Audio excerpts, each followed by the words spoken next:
कितनी बार बोला है नई अटैची ले लो, ये खराब हो चुकी है। अरे ले लेंगे, पर अभी 2-4 साल चलेगा ये, ठीक है ना? और लो अभी बस सही होगा ये। ज्योति, ज्योति भैया बैठो ना। बस बस, यहाँ बैठूंगा मैं इस चिड़ियाघर में? और जिसके लिए तू छोड़ के आई थी वो ऐसी जगह पे तेरे को रख रखा है उसने, बड़े बड़े सपने दिखाए थे उसने तेरे को। तो ज्योति, हमने तेरे को किस तरीके से बड़ा किया था, तेरा लाइफस्टाइल देख, और अब तू देख कैसे सरवाइव कर रही है तू यहाँ पे। और मुझे तो यकीन नहीं हो रहा ज्योति कि तू इसके लिए अपना महल जैसा घर छोड़ के आई है इस चिड़ियाघर में रहने के लिए। भैया क्या खराबी है इस घर में? और हमारे पास रहने के लिए एक छत तो है, किसी किसी के पास तो ये भी नहीं होती। और मेहनत तो कर ही रहे हैं ऋतिक, ऐसा तो नहीं है कि वो मेहनत नहीं कर रहे। एक दिन उनकी मेहनत जरूर रंग लाएगी। अब भैया हम खुश हैं, है ना ज्योति? मैं तेरे से बात नहीं कर रहा हूँ, अपनी बहन से बात कर रहा हूँ। भैया मैं बहुत खुश हूँ, और ज़रूरी नहीं है खुश रहने के लिए अच्छा मकान, अच्छे कपड़े, अच्छा खाना हो। ये मेरे साथ हैं, मेरे लिए इतना ही काफ़ी है। और हम दोनों एक दूसरे के साथ हैं, और ये मुझसे बहुत प्यार करते हैं। ज्योति, तेरी शक्ल देख के और तेरी हालत देख के ना मुझे बहुत तरस आ रहा है। कैसे रख रहा है तेरे को ये, और मुझे तो यकीन सा ही नहीं हो रहा तू खुश है। तू चाहे तो अभी भी घर चल सकती है, ये तुझे डिजर्व नहीं करता, पर एक कंडीशन पे तुझे ये सब छोड़ के चलना पड़ेगा। नहीं भैया, मुझे अब उस घर में नहीं आना, मुझे इस घर में इनके साथ ही रहना है। और ये जहाँ भी जैसे भी किसी भी हालत में रखेंगे मैं इनके साथ ही रहूंगी। एक और बारी सोच ले ज्योति।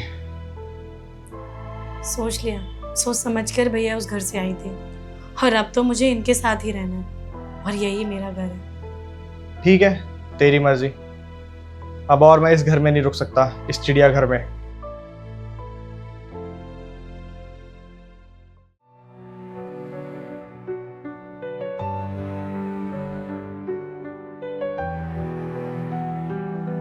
अब तुम इतना क्यों परेशान हो रहे हो? जाने दो, छोड़ो उनकी बातों को। क्यों ना हूँ परेशान? तुम्हारे भैया क्या गलत कह रहे थे? सही तो कह रहे थे। मैंने तुम्हें दिया ही क्या है? हाँ, इस गरीबी के अलावा और इन सब के अलावा क्या दिया मैंने तुम्हें? ना तो तुम्हें अच्छे कपड़े पहना पाया हूँ, ना अच्छा खिला पाता हूँ। तुम्हारे भैया सही कह रहे थे कि तुम चली जाओ। ऋतिक, मैं कहीं नहीं जाऊंगी, मैं तुम्हारे साथ तुम्हारे इसी घर में रहूंगी। और अगर आगे चल के मैं कुछ नहीं कर पाया तो जिंदगी भर तुम ऐसे रह लोगी मेरे साथ? हमारी शादी हुई है, 7 वचन दिए मैंने तुम्हें, हमेशा साथ रहूंगी तुम्हारे। और तुम्हें ऐसे कैसे अकेले हालत में छोड़ के चली जाऊं? मेरा फर्ज है कि मुझे तुम्हारे कंधे से कंधा मिला के चलना है। तुम्हारा ये साथ पाके मुझे लगता है कि एक ना एक दिन मैं कुछ जरूर करूंगा। और मुझे पूरा यकीन है कि तुम एक ना एक दिन जरूर कामयाब होगे। तब हम नया घर, नए कपड़े, नई अटैची ले लेंगे। और तुम ऐसे ही मेरा साथ देते रहना।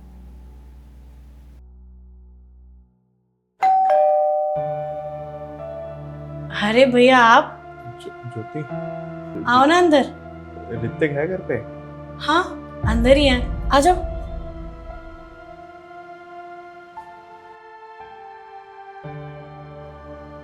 और बताओ, सब बढ़िया घर पे? ज्योति, कौन आया है? भैया हैं, आ जाओ बाहर।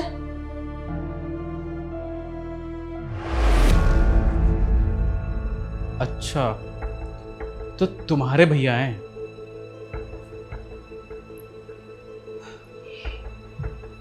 तो इनको जब हम पसंद नहीं थे तो ऐसी क्या मजबूरी रही होगी कि इतने बड़े इंसान को हम जैसे गरीबों के घर में ले आई? हाँ, ये बड़े बड़ी गाड़ी से चलने वाले, बड़े बड़े बंगले में रहने वाले हमारे यहाँ पे क्या करने आएंगे? मुझे लगता है कि शायद गलतफहमी तो नहीं हो गई, या ये हमारे घर का रास्ता भूल गए? ये हमारे यहीं आना चाह रहे थे क्या? ऐसा तो नहीं कहीं अपने कहीं और जाना चाह रहे थे और गलती से हमारे घर आ गए? बस करो ऋतिक, ये तुम क्या बोलने जा रहे हो? घर आए मेहमान के साथ ऐसे थोड़ी ना बोलते हैं। और वो मेरे भैया हैं, तुम इनके लिए इतना बोलोगे तो मुझे बुरा लगेगा। हाँ, क्योंकि तुम एक बहन के तरीके से सोच रही हो, लेकिन मैं नहीं बोल सकता जो इन्होंने मेरे साथ किया, और मैं वो सह भी लेता। लेकिन इन्होंने जो बेइज्जती हमारी की थी, और ख़ास तौर पे तुम्हारी, कि तुम इस इंसान के साथ रह रहे हो, तुम्हें कभी खुश नहीं रखेगा और तुम्हारे लायक नहीं है, मैं तुम्हारी बेइज्जती नहीं बोल सकता। तुम बोल सकते हो क्योंकि तुम्हारा भाई है, लेकिन मैं नहीं बोल सकता। इन्होंने जो हमारे साथ किया था, ऐसा तो कोई अपने दुश्मन के साथ भी नहीं करता जैसा सलूक इनने हमारे साथ किया। और तुम चाह रही हो कि मैं ये सब भूल जाऊँ? मुझसे नहीं होगा। मैं मानती हूँ ऋतिक, उन्होंने बहुत बड़ी गलती की है, पर इसका मतलब ये नहीं वही गलती हम भी करें।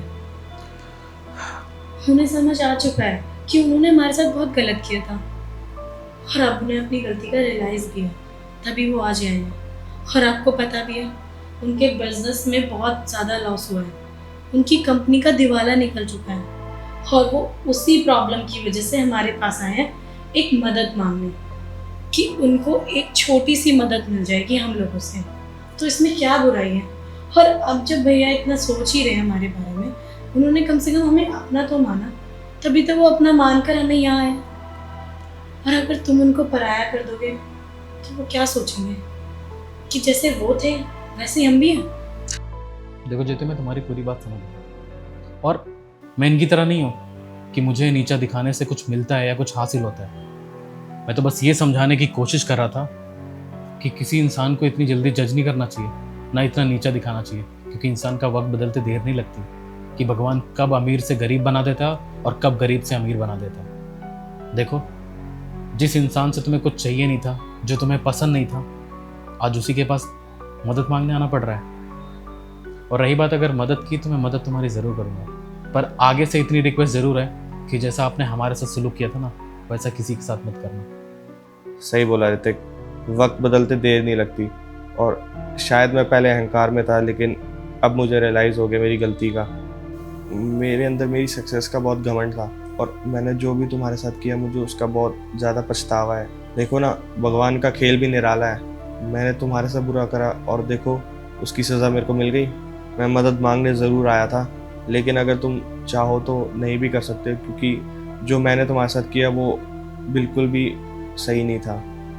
ठीक है, मैंने बोला ना भैया कि मैं आपकी मदद ज़रूर करूँगा। बस जो मैंने बोला है आप वो याद रखना। और हाँ, आप बोल रहे थे ना कि मैं इसका ख्याल नहीं रख सकता, पर मैं पूरी कोशिश कर रहा हूँ कि ज्योति हमेशा खुश रहे।